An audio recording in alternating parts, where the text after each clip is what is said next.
Many of you have probably dreamed of starting a company, but think that you don't have a good idea. It's likely that you've had numerous good ideas for entrepreneurial ventures, but just don't realize it. We thought it would be interesting to talk to 7 entrepreneurs to find out where their ideas came from, in the hopes that this would help many of you generate ideas of your own. While the public seems to think that most new entrepreneurial ideas come out of university-based research, our experience shows that this activity generates less than 10% of the startups. Profound Medical is one company where the original idea did come out of the university lab. Profound Medical is a company that has essentially been founded on intellectual property licensed from Sunnybrook Hospital, where 2 researchers did 8 years worth of early research and a small amount of development on the applied uses of their intellectual property to treating diseases. There's also a generally held misconception that many startups arise from a eureka moment. While this is seldom the case, Pond Biofuels actually did get its start this way. Long and tortured journey. I have ideas, and I think that's a problem. I'm sort of tortured with lots of them, and I met this fellow Max. I don't know if you guys are going to be interviewing Max, but Max Kolesnik has been my partner for about 10 years working on various innovation projects, and Max manages to impart enormous confidence in those around him. So some of my ideas we've actually pursued, and this ends up being one of them. The history of the idea is actually, I don't know, rather simple. I was reading an article in the Washington Post that said that you could make oil from algae. It occurred to me that it isn't too hard to make algae since I have a swimming pool, and getting algae to die is the problem, not getting it to live. I actually own this building, and up at the front is a very nice greenhouse. I don't know if you guys wander around. And there's an area at the front there that occurred to me I could grow algae in this area. It just sort of, on a Saturday it occurred to me. I phoned Max on a Sunday and said, Max, why don't we do this? And Max agreed and said, yeah, let's do it. So that's how we got from the idea to beginning. The next big step is you have the idea and you're going to grow a couple of tubs of algae. What happens next? The important bit, I think, in all of this, in generation of sort of economics around any idea, is finding the right people to work with in business. The technical ideas are one thing, and we met Terry through a third party, another person we knew, and Terry seemed to bring a lot of acumen in terms of generating investment and so on and so forth. So we worked with Terry for about a year, and we secured our first round of investment, and from that moment forward it just exploded into the products and stuff that we're making now. What is more typical of a startup is an entrepreneur who got an idea through an in-depth knowledge of an industry, knowledge acquired from a prior job, for instance. Yeah, so I guess at a high level, you know, one of the things that I came out of, one of the observations I'd come out of RIM with was the convergence of consumer electronics. And so, you know, one of the things that I'd mapped through the mid-2000s was just how the phone essentially converged with the PDA, became the smartphone, and you looked at it 4 years later, and you know, anyone that made PDAs, like you looked at Palm, you know, there was the Sony Cliés, the Casio PDAs, and they were all just dead. You know, the product didn't exist anymore as a SKU, and what I really tried to do was map that out, and you could kind of see the smartphone starting to gain momentum as a, you know, sort of it was almost engulfing other consumer electronics, including digital cameras, portable navigation, and MP3 players. And I really saw that as the three large opportunities in the space. It wasn't around, you know, specifically where the phone would evolve in terms of feature sets, but the ability for the phone to actually replace other hardware, and in some cases almost entire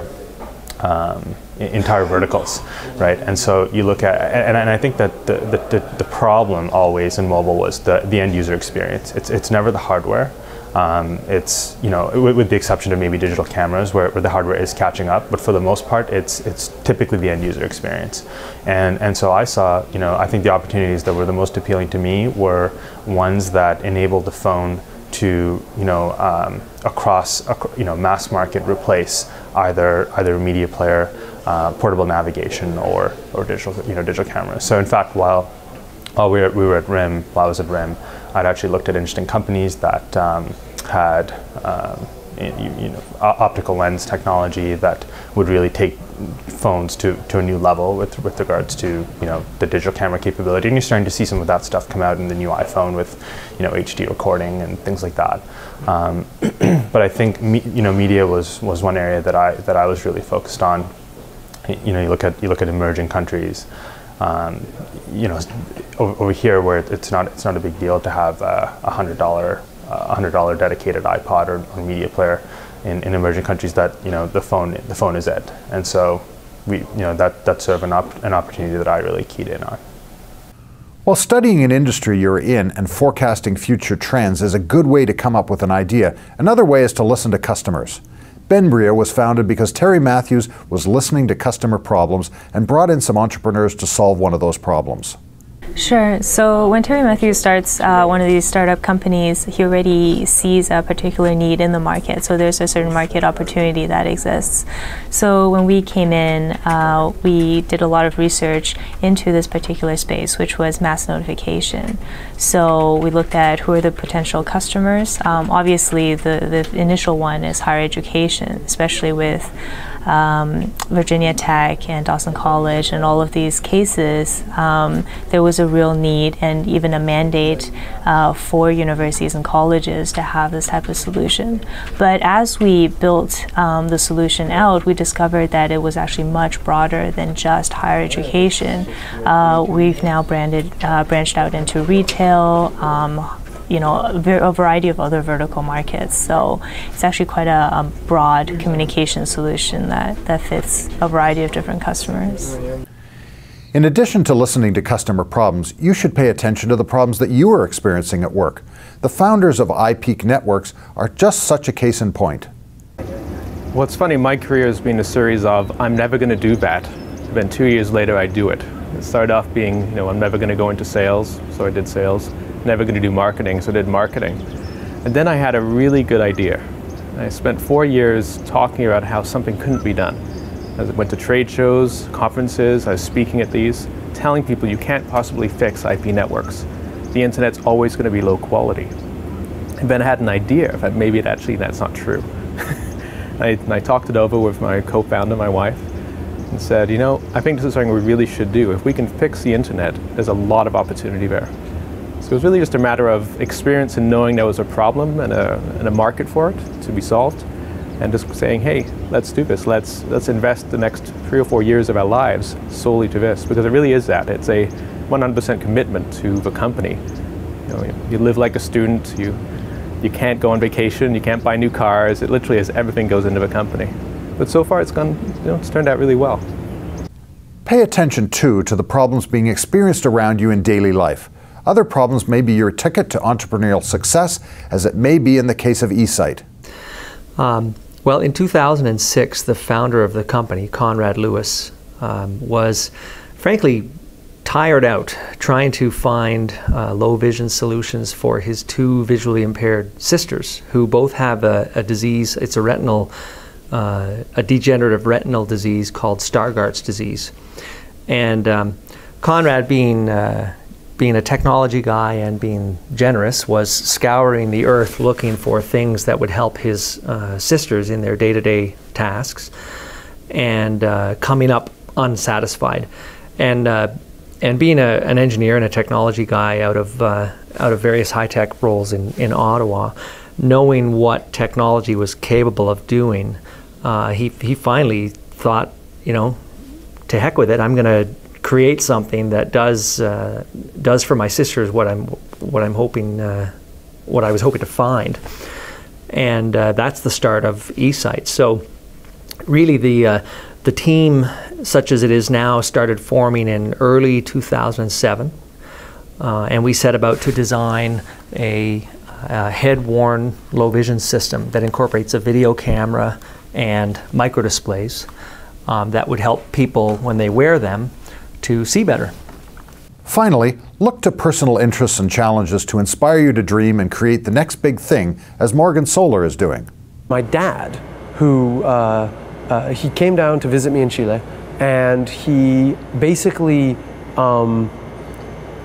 pointed out to me, or he pointed out to me that going back to Africa was something that I couldn't fail at doing, was a totally safe thing to do, because no matter what happened, no matter what the outcome was of my activities there, people would say, great job. Everyone would say, you know, you've done a phenomenal thing and congratulations. And he basically challenged me to try to do something harder. And I've always been someone who all my life kind of looked for the hardest thing to do and did that. And he was right. Like there was no failure risk in going there. I mean, I could die, but I couldn't fail. And he said, you have to think of what the hardest thing that you could possibly do at this time, and the most valuable thing that you could possibly do, and do that. And that, it was basically like a dare to try to find something harder to do. And he knows me, he knows how to push my buttons. And the truth is he just didn't want me to go. He was just worried. And so he was manipulating me to a certain extent. But he was right. And so I kind of said to him, like at that moment, at that instant, I'm like, well, look, the only thing that I could do that would actually be as worthwhile as that would be if I could make solar power inexpensive enough for everyone, including my friends in Africa, to afford. Inexpensive enough for everyone to afford.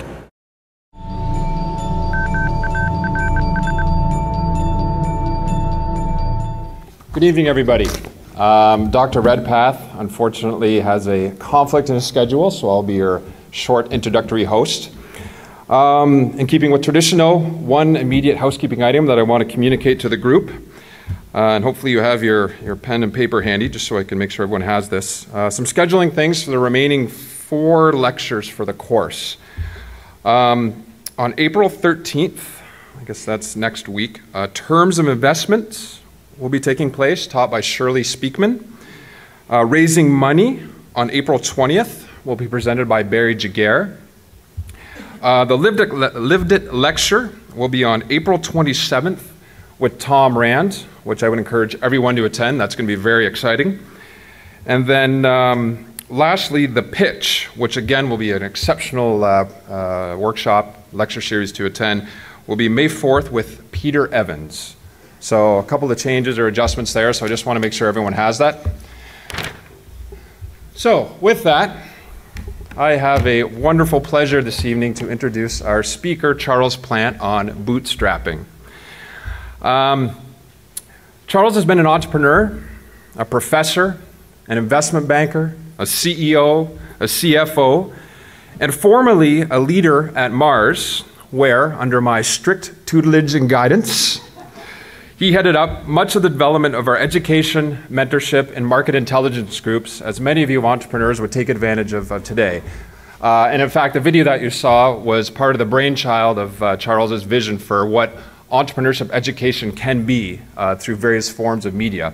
And if you've ever visited the Entrepreneur's Toolkit, which I implore all of you to do, again, that is the inspirational genesis behind Charles and his team that has put together. So a huge asset to Mars. He actually retired from the organization last Friday. I unfortunately did not get a chance to attend that, so I'm taking this as a brief opportunity to have a little fun and maybe roast him a tiny bit. But you're in for a welcome surprise. Prior to Mars, he spent about 15 years as the co-founder and CEO of Synamics, a telco software company that provided mass calling platforms to telcos. He's been an officer, a director, or an investor in a dozen or so emerging companies, many of which probably have failed, but nonetheless, good learning experience.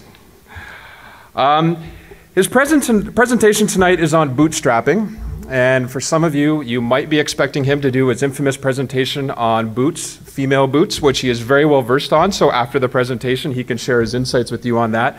But he's going to take the more traditional path and talk about bootstrapping in terms of a way to grow a business. Many of you in this day and age, with the challenges around getting capital, I would implore you to pay attention. There's going to be some exceptional insights that would show, hey, even if you can't raise the capital, there are creative ways that you can grow your business. And he'll share his insights on that, and he's a huge advocate of this model, especially in this day and age. So as you can tell, he's an exceptional individual. He was an absolute pleasure to work with. He's exceptionally qualified to give this presentation tonight, and in fact, he's qualified to give a Lived It lecture for that matter. So you're in for an absolute treat. And most of all, as you can tell, he has an absolute admiration on life. He's done a whole suite of different activities, and most importantly, You know, he still hasn't figured out what he wants to be when he grows up. So without that, you're in for a treat, and I present to you a man with great hair, Charles Plant. Thank you.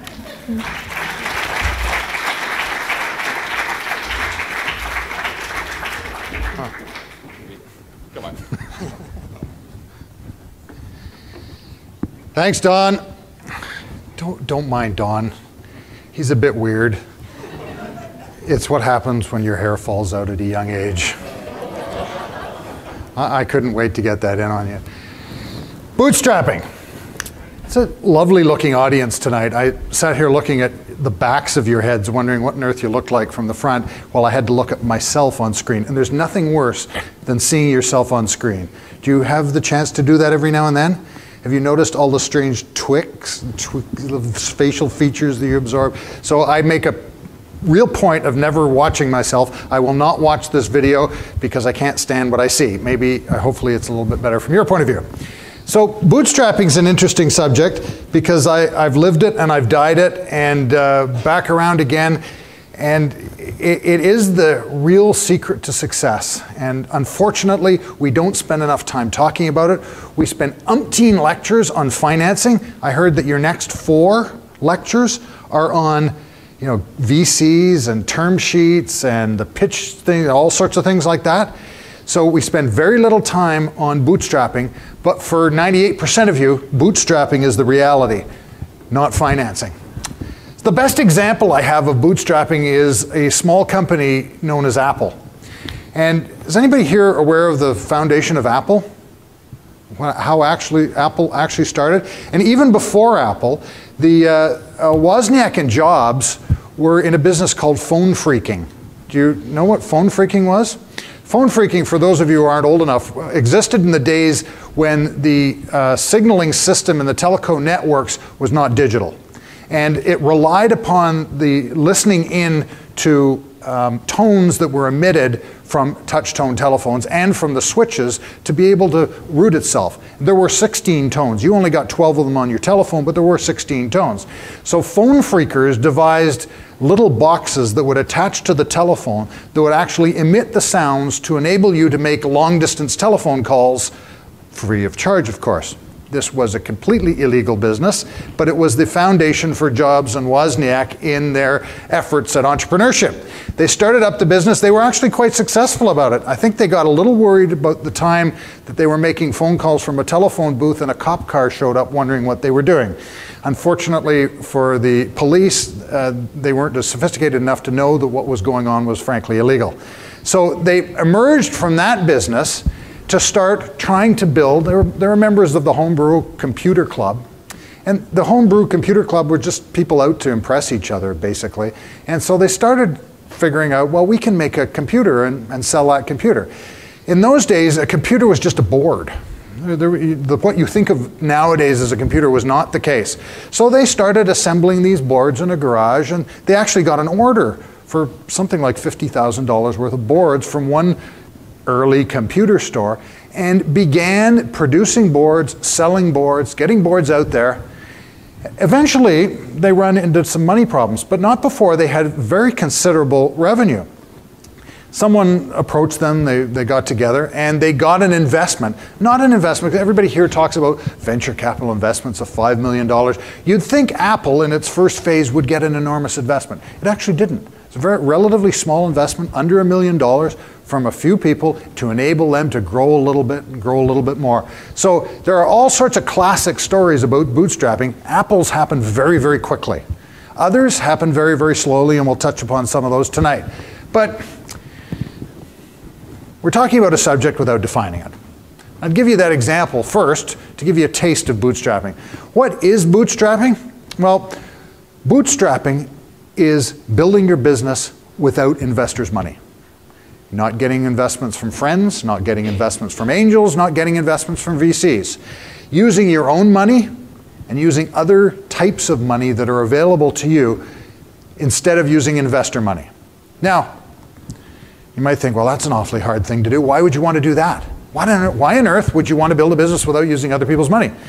Well, has anybody here read a book called The Millionaire Next Door? There are a few people. Isn't it a marvelous book? Absolutely tremendous book. It starts with the story of these researchers were trying to understand the habits of millionaires. They're trying to understand how did these people get to become millionaires and what were their lifestyle habits, what were they doing as millionaires. So they did some market research and they brought together a number of millionaires into a room. And they said to they put out fine wines and caviar and fine cheeses and things and invited the millionaires in. And these scruffy bunch of dozen or so people walked into the room one day and shied away from the caviar and wine and everything and sat down and they had a talk. And one of the first questions they asked is, why didn't you touch the caviar and things? And the millionaire's response is, well, we don't eat things like that. We don't drink these. We drink beer and we eat hot dogs. And as they came to do their study, what they realized was that the people that were the wealthy people in the United States weren't the ones who were raising tons of money. They were the plumbers, they were the accountants, they were engineers, they were people that started their own businesses and bootstrapped them. People that had developed their business up through long time periods, 20, 30 years. But you know, 20, 30 years, you get to $10 million, you might be pouring out $500,000, $1 million profit a year. That's a phenomenally excellent result. I know lots of entrepreneurs, and I've met tons of entrepreneurs over the years. And the ones I know, I would say 95% of them got wealthy not from other people's money. They got wealthy from doing their own thing. They got wealthy from investing in their own businesses and using their own cash and their own resources and not getting venture capital money. I also know a lot of people, and I'm one of them, who has received venture capital money over the years. Received millions and hundreds of millions of dollars of venture capital money, and yet actually not made a cent out of that money. So the reason you'd want to bootstrap is that there's probably a higher likelihood of success if you bootstrap than if you raise money from venture capitalists. Now, the best companies ever, this is a great graph, I use it all the time to show what is the potential from great companies. Because everybody says, I'm going to build a $100 million company in 5 years. Well, in reality, that hardly ever happens. This graph shows the number of years it took to get to 50 million. And you'll see this is the best companies ever on the stock market. You'll see that there are some sitting here at 5 years, but most of them are out 10, 12 years to get to $50 million. In fact, getting to 50 million in 10 years is great. You need venture capital money to do that. But this is 1/10 of 1/10 of 1/10 of 1% of the companies started. This isn't where the vast majority of people make their money. These are the accidents. They're the things like Google. They're the things like Apple that catch on, that they're at the right time and the right place. The reason for that is that VCs want incredible returns. And so if you're dancing in this game of venture capital money, which you might consider doing, and over the next 4 lectures learn how to do, you'll learn that venture capitalists need you to get a 10 times return, or an amount equivalent to that to be able to drive their returns. Does anybody here know what the average rate of return for venture capitalists was in Canada over the last 10, 20 years? It's negative. It's actually negative. If you'd invest your money in the venture capital industry over the last 10 to 20 years in Canada, you would have lost money. So if you're taking your company to get financed by venture capitalists, what's the result that you're going to get? The average result is that you're going to lose money as well. So that's essentially why you want to bootstrap. There are a number of things you have to do before you start. So we're going to go into a little bit about how you start off, what you do, basic things. Hopefully I've convinced you a little bit about this. Research in motion is another great story as people are fiddling with their BlackBerries, etc. Anybody know what year that company started? Yeah, 1982, 4, 5, something like that. And when did it first get successful? About 1997. They built a lovely business doing projects for people. They bootstrapped a lot of it. They did get a little bit money from a company that existed called Innovation Ontario Corporation. But for the most part, they bootstrapped that business for years and years and years, generating little bits of revenue and little bits of profit until they finally were at the right place at the right time with the right product and took off. So if you look at Research in Motion, which actually didn't get VC investment until just before they went public, if you look at Apple that started off as a bootstrap company, if you look at all sorts of other companies that actually started off bootstrapping, they had the right formula in mind. But there's some things you need to do. First thing is, you will probably end up needing to borrow. You've heard stories of people starting companies on credit cards, am I correct? Somewhere, sometime, everybody's starting on credit cards. Line your credit up ahead of time. Everybody here can probably, based upon some degree of income, get a line of credit. You can get a line of credit now because you've got a job. You can't get a line of credit the minute you've quit. So, for instance, I left Mars a few days ago to start up another business. What I should have done was arrange a line of credit ahead of time. I didn't bother. For some reason, I actually forgot to do that, and I was going over my slides today, and I went, oh, yay, okay. You can borrow money when you're employed. You can't borrow money when you're unemployed. It's an amazing thing. The banks only lend money to people who don't need it. So, if you're preparing, make your plans now. They're not going to take it away because they won't know you're unemployed. Get your money ahead of time. Second thing is, you want to actually pick the right type of business to go into. You saw some of these businesses here, Pond Biofuels. In order to be successful, Pond Biofuels needs to get $50 to $75 to $100 million to establish a plant. A phenomenal amount of money to be able to get itself going. So the key to this type of business, to a bootstrap business, is to pick the right type of business. Pick a business that does not need enormous amounts of capital. It's why a lot of people got very successful in the area of software. Because, as many of you can tell, you can start a software company with a couple of people in a basement. Very easy. You can start a gaming company, digital media, all sorts of different companies like that with relatively low levels of investment. Is anybody here starting a life sciences company? Yeah, you better forget about bootstrapping. The millions and millions of dollars to establish a successful life sciences company makes it not appropriate for bootstrapping. Clean tech, it depends upon what you're doing. So if you're looking at these things, pick a business if you want to do this, and if you want to stay pure to the bootstrapping concept, pick a business that you can actually do with bootstrapping. Find a mentor is the next thing. This is a picture of Don Duvall, actually, when he had hair. Everybody goes and gets one mentor, two mentors. I had a little misfortune of one of the mentors I chose when I was starting Synamics. And Synamics, I'll go into a little bit of what we did there. We did everything wrong because, unfortunately, before doing all this, I got an MBA and a CA. And what you learn is, well, when you start a business, go and get your friends and relatives to put money in, and then go get angel money, and then go get venture capital money. So I did all those things, looked up and went, oh, why did I do that? What a mistake. One of the mistakes I made was choosing a mentor. And one of the mentors was the person who had just been the CEO of Nortel. So if you're starting a telecommunications company, wouldn't you think the CEO of Nortel would be a good mentor? Well, the piece of advice I remember most from him was learn to sail in your own bay before you go out into the big lake, which meant be successful in Canada before you go out to the States. And we spent 5 or 6 years trying to become successful in Canada until we figured out there is no market in Canada. And that trying to be successful here would never work. The minute we tried to get successful outside of Canada, it was a much better thing. But find yourself a mentor. Don't find somebody who has good general experience. Find somebody with specific industry experience to help you along the way. You can get mentors through Mars as one of the places, or use your contacts to find somebody in the industry to help you along, because that is going to be worth a hell of a lot more than any money that you'll ever receive. Next thing you want is a very simple business plan. Okay?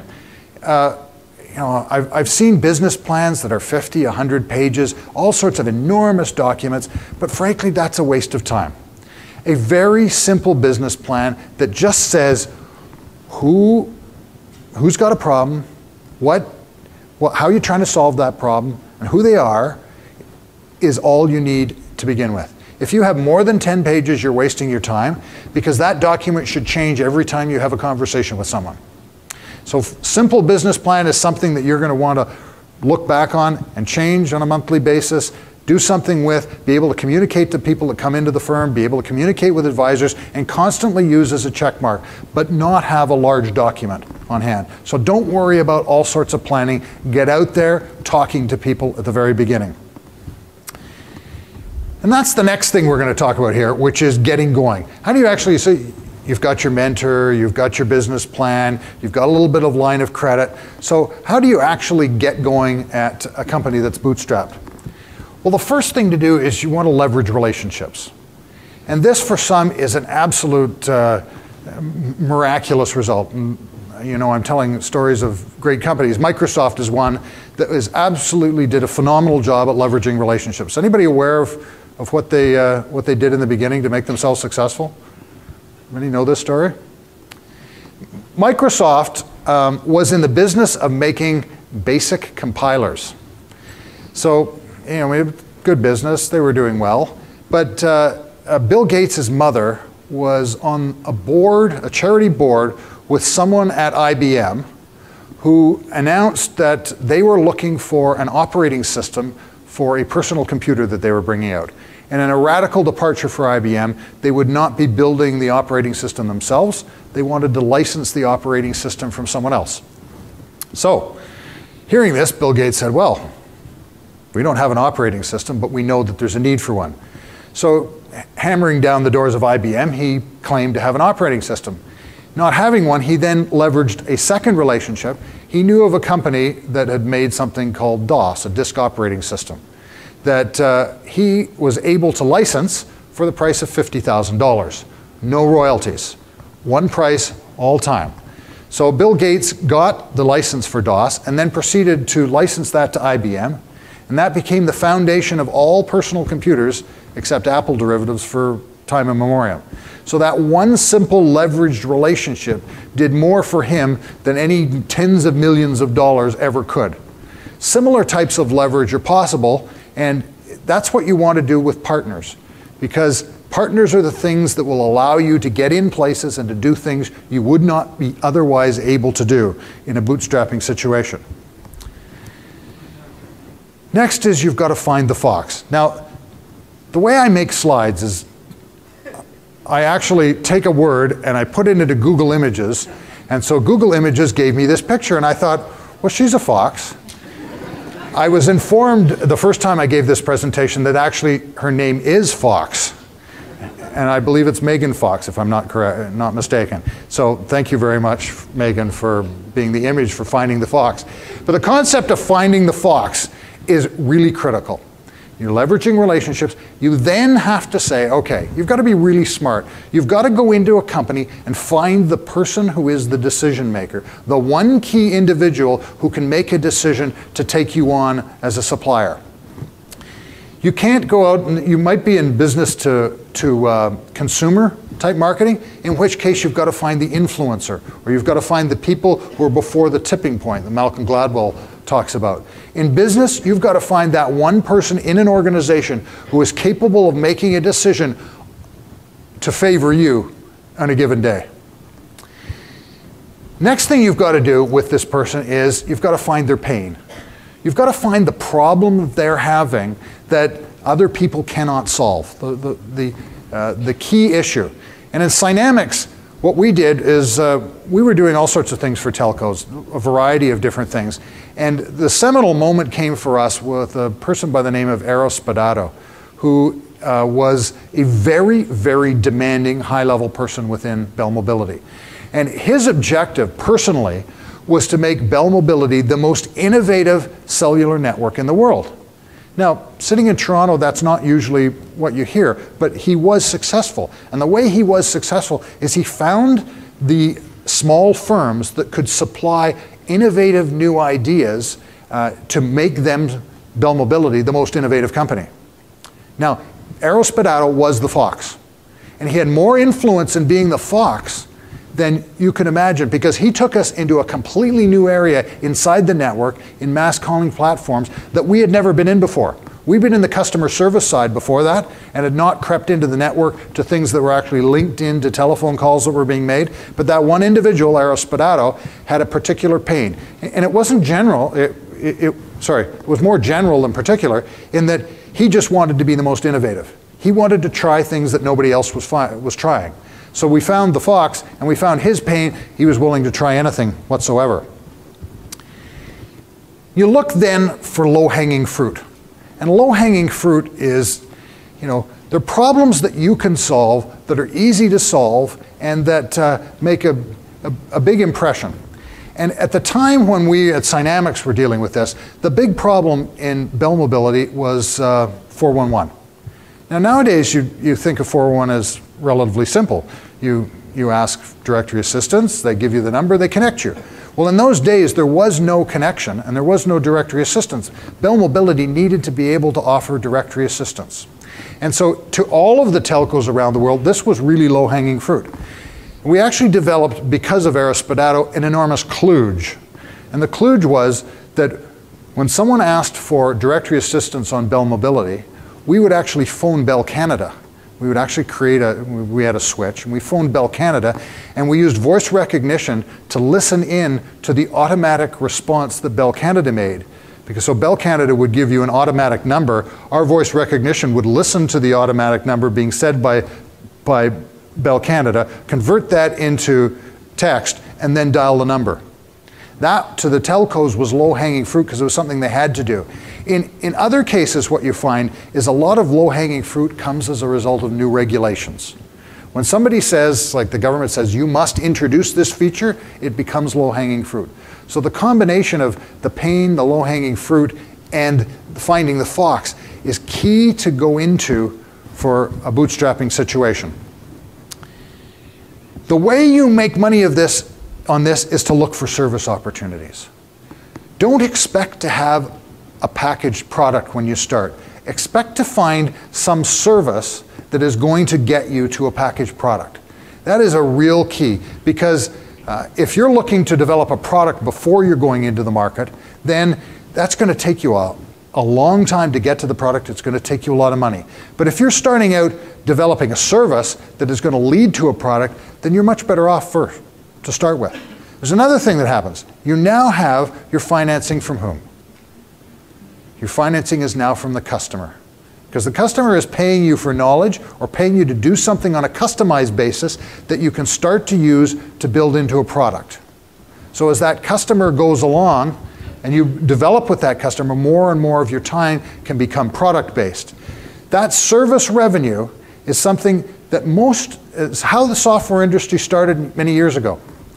In 70s, 80s, before venture capital was big, software companies started by doing custom software work. And they built a custom product, and then the next customer came along and they built some of it into the package. The service opportunities gave them the revenue, they gave them the staff, they gave them the connection with the customer, and all of the things, the foundation you need to make a business successful. So, you figured out where the low-hanging fruit is, you figured out who the people to sell to, you now have to land a sale. And landing a sale is a lot more complex than one might think initially. First thing is, it's very difficult to get credibility. It's very hard in the very beginning to get the credibility to get in the door and to make a sale. You say to somebody, you know, I'm gonna sell you this, and they're gonna say, well, how can you do that? And if you had $10 million of VC money, you would say, well, I have $10 million of VC money, and they go, okay, well, that's fine, you can probably afford to fail a few times. But if you don't have that, how are you gonna get the credibility to make that first sale? The key is partnership again. Because if you've leveraged your partners, your partner is taking you into that situation or is sitting beside you or behind you in order to be able to say, yes, this person can do what they said they're going to do. Yes, this company is capable of doing this, and gives you that credibility to land the sale. Without the credibility, you don't get the sale. Now, the really hard part is meeting big competitors head on. And that is extremely complex. Because if you're in an industry that already exists, it does not pay for an established company to be buying from a startup venture. It pays them to not make mistakes and buy from somebody who's been in business. So you have to get really canny about how you're going to meet competitors head on. Several things come into this. Number one is the partnership. But after the credibility of the partnership, you've got to do something absolutely different than your competitor. The easiest thing to do is to deal with money aspects. So when you're starting out with your business, think about the order of things: trial, revenue, and then profits. And if you're starting your business, the way to start when you've got a big competitor is to offer to do a free trial. Frequently, competitors can't do free trials. They can't do things for free. They can't do things at low cost. So if you're trying to meet somebody head on, the best thing to say is, okay, I'll prove myself, I'll do this, and if we're successful, you'll pay me money. Does that make sense? It's a unique trait to be able to do. It's going to cost you a little bit of money. If you can get any money for doing it, if you can get 20% down to be able to buy the hardware, or make a deal that the customer says, okay, the customer buys the hardware, we'll add the software in the case of a system type approach, that works extremely well. Low cost trials are incredibly successful.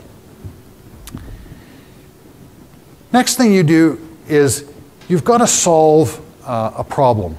And this is associated with finding the pain, is that you have to be in there and you have to walk yourself completely through the transaction so that you're sure that you're actually solving a problem for the customer. In many cases, if you're designing boxes, developing something that's prepackaged, there's a tendency to let the sale go when the sale is over. In a bootstrapping situation, particularly if you've got a free trial, you've got to be in there and ensuring that you're actually solving the customer's problem. Sticking with the customer a long time after you normally would as a supplier, just to make sure that the customer has received value for that money. Just to make sure that the pain that the customer experiences has actually been solved. So if you're moving along this process, you've gotten into the customer, you've found the problem, you've figured out how to solve it, you've actually put a trial. The next phase is getting some revenue. Don't worry initially. Just go and get a few trials. Those trials are essential. The next is building up little bits of revenue. And if you're doing it on the services side, the best thing to do is get a number of services customers, find out how you can service them, how you can meet their needs, get into your customers and build a revenue relationship with your customers. Don't worry yet about profits. Very essential. At this stage, all you want to worry about is what type of revenue you're getting and how that's going. Now, people think about bootstrapping as low overhead. They usually think that low overhead is the way to bootstrap. And it is. It's only one of the particular things. But it's a certain attitude to how you grow your company to overhead that's important. So you can hire people to do things for you, or you can start with the attitude that, there are all sorts of people that you can get to help you to get to work for you, because personnel is the highest cost that you're going to have. There are all sorts of people there that can do it at very low cost. First, I'm working with a company now in Toronto, and it has developed software. The entrepreneur has bootstrapped it entirely himself, and he's gotten to the point where he needed some marketing and sales help. So I happen to know of someone who was unemployed at the time and not wanting to stay at home and wait for customers or potential employers to call. I hooked the two individuals up together. So the second individual is working entirely for free for the entrepreneur to help build sales with a prospect of getting revenue down the line, or getting profits, getting a job, or even getting a job somewhere else because they now have a new skill on their resume. There are tons of people out there who, if given the chance, would work for 3 months, 4 months, completely for free, for resume enhancement, for all sorts of things like that. If you look at Wikipedia, it was completely done by volunteers. Now, if you'd set out to build a business like Wikipedia and you'd used VCs to do it, would you have thought to use volunteers to create all your entries in Wikipedia? So whole industries are starting now with volunteers. Another great source of volunteers is, if in business type of things, although you have to watch out for them sometimes, is recent MBA grads. They do think they know a lot. So that's why you have to watch out. But key to the first part of low overhead is people. So using volunteers, using connections, using people who are unemployed, using interns as some focus. Second is what you're buying and how you're paying for it. So, you know, it's possible to go buy the best of the best. It's possible to get all sorts of things expensively. But something like Craigslist is a marvelous place to get inexpensive things, to furnish an office. For the whole time I was at Synamics, I don't think I bought a new office desk. I went and bought old, used office desks all the time for very, very little money. And one of the better stories I had of that is the Toronto Star. And the Toronto Star owns a number of different papers. One is called Metroland. Anybody aware of Metroland? They're the ones that deliver all the flyers to your doors, along with a bit of newspaper attached to them. So the Toronto Star's salespeople make an average of $75,000 a year, plus around $10,000 commission. I don't know, it's about the right range of money. The Metroland salespeople make $20,000 a year, plus commission. Metroland, where do you think they get their office desks? They get their office desks from the ones thrown out by the Toronto Star. Who do you think is the more profitable organization? Metroland makes on a per revenue basis 3 times as much profit as the Toronto Star. A very simple comparison within the same corporation of attitudes to overhead. So if you're going to start this, you need to have an attitude to overhead that is blindingly low. That it is possible to get all sorts of things for free and to get all sorts of people for free. Next thing you want to do is leverage suppliers. So we're leveraging customers, we're leveraging partners, we're leveraging suppliers. And you know, there are lots of suppliers that will take, in order to establish a new relationship, enhanced credit terms. One of the ways that Apple started was getting 45-day terms from suppliers and turning their inventory quickly and getting paid within 30 days. And in fact, Costco, of which you're aware, it made most of its money just by turning inventory so quickly and getting cash on the barrel that they were a net depositor to the bank, so that they would buy something, sell it within 10 days, and pay for it within 45. They were collecting their money within 10 days and having a month's float of cash in the bank. That's what you can do in leveraging suppliers, making sure that your suppliers are being paid after you're getting paid from your customer. It's possible. It's not actually all that hard. Another thing to do is, I hate to say this, but every now and then if you don't pay your suppliers, for a little while and let it drag and then catch up, they get used to that and they think that's okay over time, because salespeople don't like to lose accounts. So there's a lot of leverage you can get out of suppliers. And finally, if you're doing all of that, what you've got to do is all of the time that you're working on trials, all of the time that you're doing things for free, you're actually in the process of building your product. So under the VC financed world, what you're doing is going out, raising $10 million, building a product and taking it to a customer. In the bootstrapping world, what you're doing is you're going and finding a customer, finding something you can do for them to earn a bit of money, and while you're earning the money, you start building the product. And bit by bit, the product gets built. That's how, after we got fed up raising money at Synamics, that's how we did it.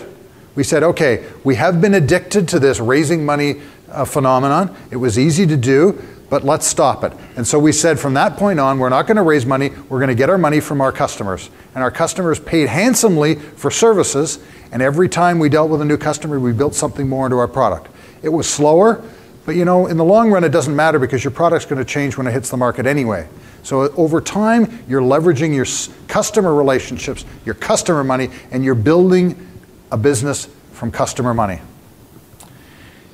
And what you do is you do that again and again and again, and you never stop doing it. You're constantly looking for new service opportunities that are going to enhance the development of a product, and as you finish one product, you keep doing it again with the second one. If you can actually make profits off of one product range for a period of time, then you invest that back in, and you build your business slowly. You don't try and build the business phenomenally quickly. So you've got a good business going. It's building products, it's getting revenue, you've got lots of good customers, what do you do then? Well, finally you can turn around and look at raising money. Because I'm not here to say that raising money is the worst thing you can do. It is an essential part of building a business. But the first essential part is bootstrapping. What you want is, if you have products and you have reference accounts, if you have a business model that works, which is you're making profits, if you have the right people, and you have exponential growth as a possibility, then you should go out and raise money. And only then, when you've got all of these things put together, because only then will you get the right terms from the venture capitalists, will you make sure that they don't eat you alive and that you're not going to waste the money that's coming in the door. There questions? Do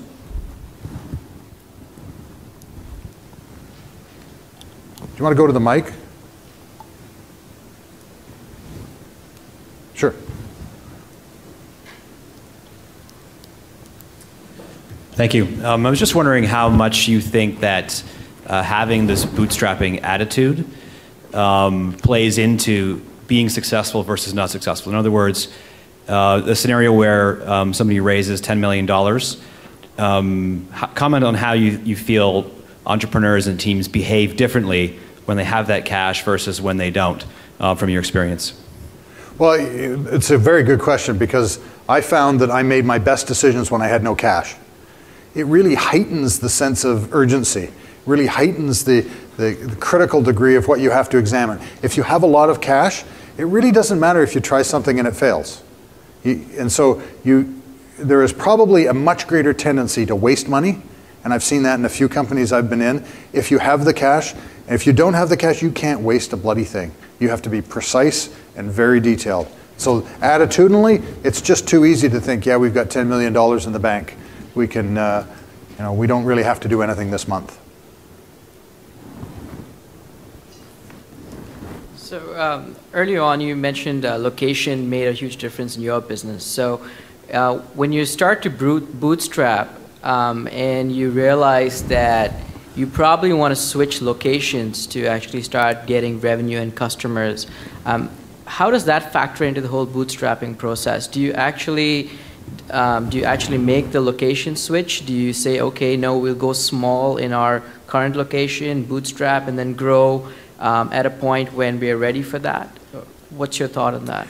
Well, you know, and by the way, this is for my reference, this is for a consumer business, a consumer-focused business. Well, depending on what type of consumer business. If it's retail, that's a very complex scenario. It's an online consumer. Oh, okay. So in terms of location, it doesn't matter where you're located in terms of whether it's the United States or Canada in an online presence. But you're talking then about office space? No, more towards your target market. So where should you focus on? So you've got to focus on the biggest potential target market to start with. Don't bother focusing on a small one and then try and grow it. The problems that are experienced or the needs are different in a big market than in a small market. So you've got to start with the big market at the very beginning.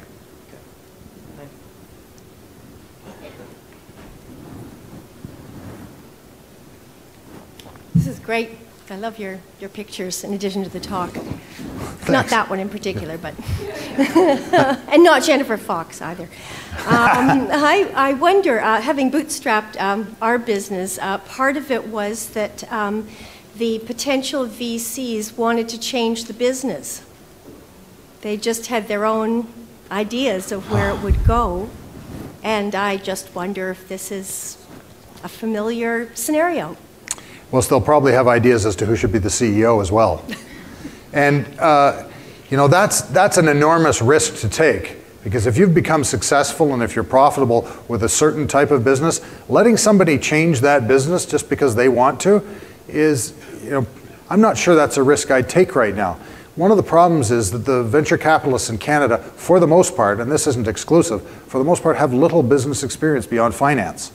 And so they might see a financial model that works, but if they've never made a sales call or built a product, then trusting their strategic advice can be problematic.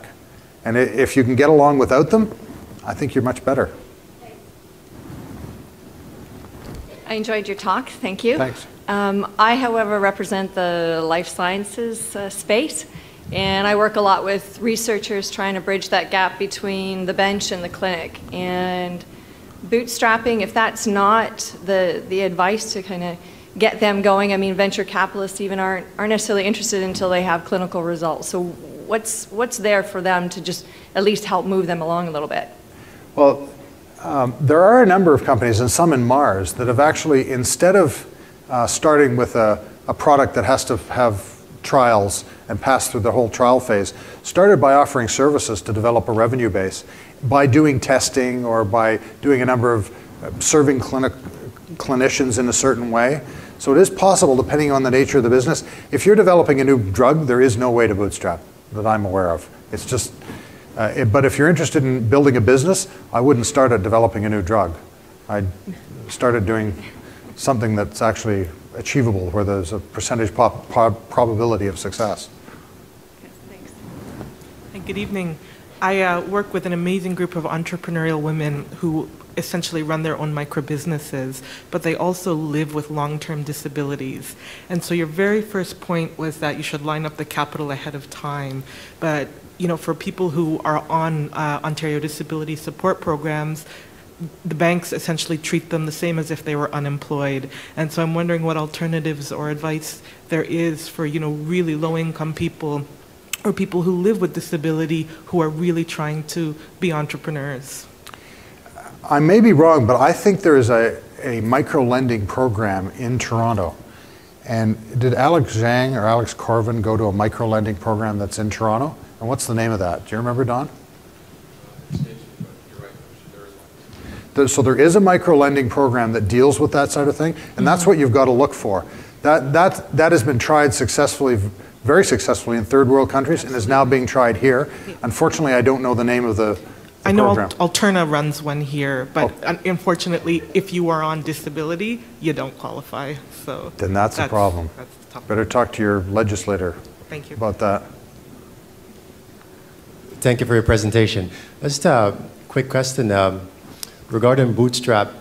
You know, when you come out of a Bootstrap phase, you're in a much more empowered bargaining position. Totally. For interaction with VCs. Yeah.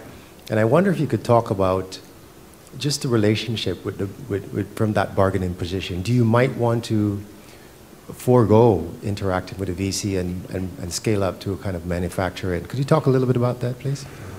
Well, the great chance, if you are making money, you can go to a wider selection of potential investors.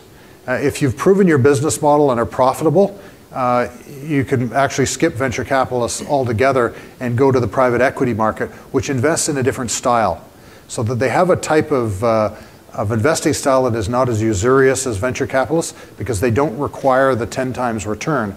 They only invest in things that are making money. So the best thing about being profitable and growing at the same time is your range of capital sources becomes much greater. You're able to go for mezzanine debt, all sorts of different debt products as suppliers that won't dilute your equity, won't take away control, and that won't be looking at enormous funds. That's the biggest effect of negotiating leverage. Hello. For the first month, I've been working with my friends in building a prototype, and I'm trying to figure out how to exactly pay for their services. So I've been thinking about giving them part ownership of the company and maybe pan royalties. But I'm just wondering, how should I figure the math out to exactly pay them what they should get? Are any of them in this room? No. Okay, good. First of all, don't give them equity. Until they've made a permanent commitment and have a true role in the business, you should be doing something like royalty, a share in the future revenue, specifically from the projects that they worked on for a limited amount of time. And nobody knows, the great thing about that, and the reason I asked they're not in the room, is that everyone thinks their products are going to do incredibly well. So as a result, they're willing to take a lower percentage of royalty than they actually should take at this stage. So you're better, before you're going to customers and getting a reaction, to negotiate a deal like that. I actually had a question. You mentioned video game development earlier. What kind of services would you suggest a video game developer could come up with in the process of developing a video game? Well, there are all sorts of websites that need some gaming component just to tweak it up to make it a little interesting. So an easy one to do, and I know because of a project that we were involved in at Mars recently that isn't a game but that's close to it, that you can find little things to do on websites that are game-like, or things to do for educators. There was a company in Mars that did all sorts of things for the Toronto School Board, didn't they, on a custom basis to develop a product, if I'm not mistaken? So that school boards and companies like that, or organizations like that, will do things specifically for their target market. And so you can build the skills and build the people through that different type of custom revenue. Hi, you just mentioned mentors being very important. And if you're looking to get into a field where you don't have a network to leverage, I was just wondering if there is some sort of etiquette beyond sending a cold call or an email to someone who you respect in the field, asking them to help you out with little returns. Like, what is the protocol when you're trying to establish a relationship with a mentor? So that would be very odd that someone would become a mentor if there is no personal connection. And I would also question whether you're in the right field if you're going into a field with a product where you actually know no one. It's one of the things that you look for in a founder of a business is whether they have domain expertise. So if you are entering a field in which you absolutely know no one, then I'd give your head a scratch about whether that's the right field. If you're trying to get them, you've got to use something like LinkedIn. If you're trying to reach people for whom you have no connection, you've got to go through people, because you'll only get mentors if you're recommended by someone. It's a human contact. Cold calling mentors won't work. Right. Thank you. Oh, who's next? Okay. As part of bootstrapping, you mentioned finding some clients to pay for your funding for your company, but you also mentioned using your own credit line and your own finances. I was just wondering, at what point do you decide that that is not the route and that you need to get external financing? Because obviously, financing it yourself and through your own credit line can lead to your own personal financial issues. And it's usually when your spouse starts whining too much. That's when you know that it's time to get external financing. Inc. magazine does a great thing every year on businesses started for less than $10,000. Everyone in this room can come up with $10,000 to start a business. Even if you might only have a couple hundred in the bank, you can probably find $10,000. There are tons of businesses started that way every year. Look for ones like that, and when it gets to the point where all of your friends are refusing to let you sleep on their couches, when your spouse is whining and complaining, when your kids are starving, then it's time to give in. Hi, I'm a web developer, and I've been approached by entrepreneurs to ask me to develop the product for them, and they couldn't pay me, so they offered me consider to have a share of if they make money. So do you have any advice for me? What I should be considering? Are they in the room? No. No. Don't do it. Can you explain why? Well, you see, if you're the employer, it's a great thing to be able to find somebody who'll do something for free for something in return. But if you're the employee and being asked to do that, your attitude has to be, you've got to tie down something, because they're the ones that are going to benefit in the long term from you having taken the risk. So what you've got to do is make sure that you've tied down. I wouldn't go, I'd go for shares with revenue kicker and all sorts of caveats, like if they raise money, they pay you. If they get revenue from customers, they pay you. If they put money into the company, they pay you, and you get shares. What is the word mean when you said tie down? You want to make sure that that what you're doing is very well documented, that the agreement between you really ties their hands down to paying you at some point in time, because it's too easy for things to go wrong. Okay, I understand. Thank you. I think Don's trying to, one more question. Thank you for your speech. It was a great speech. Through my business, I've actually had the opportunity to meet the fox, both literally and figuratively. So I'm happy about that. Yep, good. Do you have her number? Because I'd like to meet her too. In my experience, I found, building up to that point where your initial credibility is coming from my partners and my suppliers to a point where you have those reference customers. Can you speak on at what point do you want to stop leveraging, maybe taking it to a point where you start mentioning more of the reference customers as opposed to those initial credibility builders and making that transition? Well, you've got to go in with the attitude that every single customer will become a reference customer.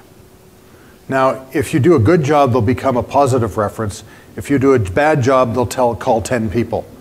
So you've got to make sure that what you are doing has the possibility for each customer to become a reference at any of the stages. I'm not sure if I answered your question very well there, but if you look upon the customer relationship and the things that it can do for you, everyone is important. So with that, we'll close it off. Charles has graciously offered to stick around for a few minutes afterwards if anyone wants to try to get a quick one-on-one question with him. So without any further ado, I would like a big round of applause. Thanks, Charles.